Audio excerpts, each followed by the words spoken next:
2022 সালের WrestleMania paper ভিউয়ের জন্য অনেকগুলো match WWE management officially confirm করে দিয়েছেন।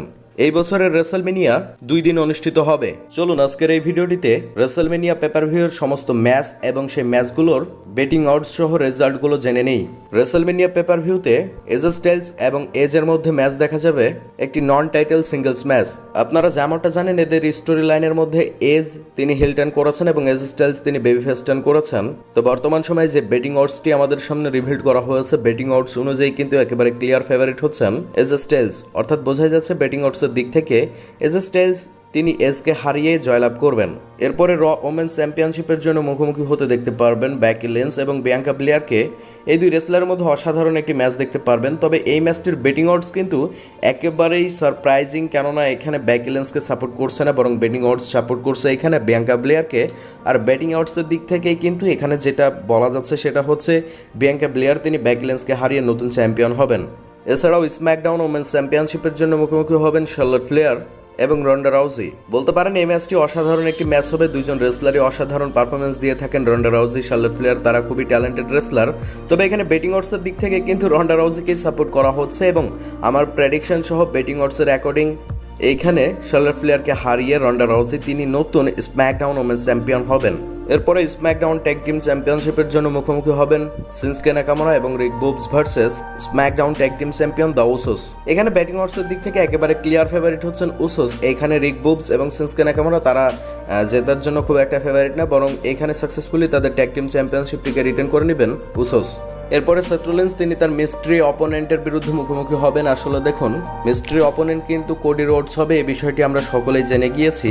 তবে এইখানে শকিং বিষয় হচ্ছে সেথ রোলিন্সের থেকে সেথ রোলিন্সের মিস্ট্রি অপোনেন্টের জন্যই বেটিং অডস অনেকটা এগিয়ে রয়েছে। তো বোঝাই যাচ্ছে যে সেথ রোলিন্সের অপোনেন্ট যেই হোক না কেন, সেখানে বেটিং অডস অনুযায়ী সেথ রোলিন্স হেরে যাবেন এবং তার মিস্ট্রি অপোনেন্ট সেই ম্যাচটিতে জিতে যাবেন। এরপরে আপনারা দেখতে পারবেন কেভিন ওয়েন্সের কেও শো। সেইখানে আপনারা অবশ্য সকলেই জানেন যে স্টোন কোল্ড স্টিভ অস্টিন উপস্থিত থাকবেন। তবে এখানে এদের ম্যাচটি ফিক্স না করা হলেও এখানে স্টানার কে লাগাতে পারে সেটার ব্যাটিং অডস এসেছে। তো এখানে ব্যাটিং অডসের দিক থেকে সর্বপ্রথমে স্টানার লাগাবেন স্টোন কোল্ড স্টিভ অস্টিন। তবে এদের মধ্যে ম্যাচ হলে স্টোন কোল্ড স্টিভ অস্টিনেরই জেতার সম্ভাবনা অনেকটা রয়েছে। তবে হয়তোবা এদের মধ্যে শুধুমাত্র আক্রমণই দেখানো হতে পারে।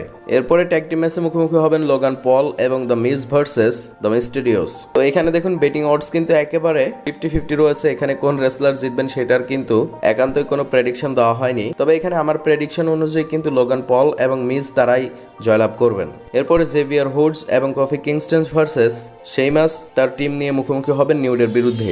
এখানেও বেটিং অডসের দিক থেকে সেইমাস এবং তার টিম অনেকটাই এগিয়ে রয়েছেন, নিউডে তারা হেরে যাবেন। এরপরে ট্রিপল থ্রেড র ট্যাগ টিম চ্যাম্পিয়নশিপ ম্যাচে স্ট্রিট প্রফিটস, আলফা একাডেমি এবং র ট্যাগ টিম চ্যাম্পিয়ন আরকে ব্রো মুখোমুখি হবেন।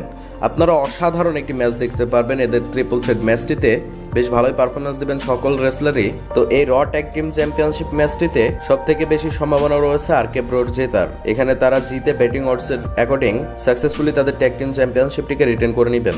এরপরে ওমেন্স ট্যাগ টিম চ্যাম্পিয়নশিপের জন্য মুখোমুখি হবেন Riya Ripley, leave Morgan versus Zelina Vega এবং কার্মেলা ভার্সেস সাশা ব্যাংকস এবং নেওমি ভার্সেস নাটালিয়া এবং শাইনা বেজলার। এখানে সব থেকে বেশি চান্স রয়েছে সাশা ব্যাংকস এবং নেওমির জিতবার।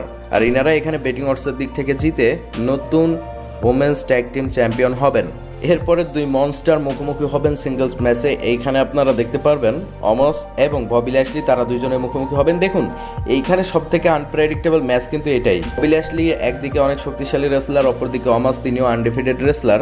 তো সমস্ত বিষয়গুলো মিলিয়ে কিন্তু বেটিং অডস এখানে অমাসকেই সাপোর্ট করছেন আর ববি ল্যাশলি কিছুটা পিছিয়ে রয়েছেন। তবে আমার প্রেডিকশন অনুযায়ীও কিন্তু অমাস এখানে ববি ল্যাশলিকে হারিয়ে সেই ম্যাচটিতে জয় তুলে নিলেও নিতে পারেন। তবে আপনাদের প্রেডিকশন কি অবশ্যই কমেন্ট বক্সে কমেন্ট করে জানাবেন। এরপরে মুখোমুখি হবেন প্যাট ম্যাকঅ্যাফি ভার্সেস অস্টিন থিওরি। এখানে কিন্তু বেটিং অডসের দিক থেকে অস্টিন থিওরিকে হারানো হবে, প্যাট ম্যাকঅ্যাফি তিনি জয় তুলে নেবেন। এরপরে স্যামি জেন এবং জনি নক্সওয়েল মুখোমুখি হবেন সিঙ্গলস ম্যাচে। এই ম্যাচটিতেও সেলিব্রিটি জনি নক্সওয়েল তিনি স্যামি জেনকে হারিয়ে জয় তুলে নেবেন। আর এরপরে সেকেন্ড নাইটের একেবারে মেইন ইভেন্টে রোমান রেঞ্জ এবং ব্রক লেসনার তারা দুইজনে মুখোমুখি হবেন winner takes all WWE championship এবং ইউনিভার্সাল চ্যাম্পিয়নশিপ ম্যাচে। তো এখানে বেটিং অডসের দিক থেকে একেবারে ক্লিয়ার ফেভারিট হচ্ছেন রোমান রেন্স। তিনি ব্রক লেসনারকে হারিয়ে নতুন ডাবল চ্যাম্পিয়ন হবেন। তবে সোর্সগুলোর মতামত অনুযায়ী কিন্তু অনেকগুলো ডাব্লিউডাব্লিউ এর সোর্স বলছে এখানে ব্রক লেসনার জিততে পারেন, অনেকগুলো বলছে এখানে রোমান রেন্স জিততে পারেন। তবে সবথেকে বেশি সম্ভাবনা রয়েছে রোমান রেন্স তিনি ব্রক লেসনারকে হারিয়ে নতুন ডাবল চ্যাম্পিয়ন হবেন রেসলমেনিয়া 38-এর সেকেন্ড নাইটের একেবারে মেইন ইভেন্টে। রেসলমেনিয়ার ইতিহাসে সবথেকে বড় ম্যাচে রোমান রেন্স ব্রক লেসনারকে হারিয়ে নতুন ডাবল চ্যাম্পিয়ন হবেন। তো এই ছিল রেসলমেনিয়ার সমস্ত ম্যাচ এবং সেই ম্যাচগুলোর রেজাল্ট। আপনাদের কি মনে হয় এই ম্যাচগুলোতে কারা কারা জিততে পারে? অবশ্যই কমেন্ট বক্সে কমেন্ট করে জানাবেন। ভিডিওটি ভালো লাগলে অবশ্যই একটি লাইক দিয়ে চ্যানেলটিকে সাবস্ক্রাইব করে পাশেই থাকবেন। ধন্যবাদ।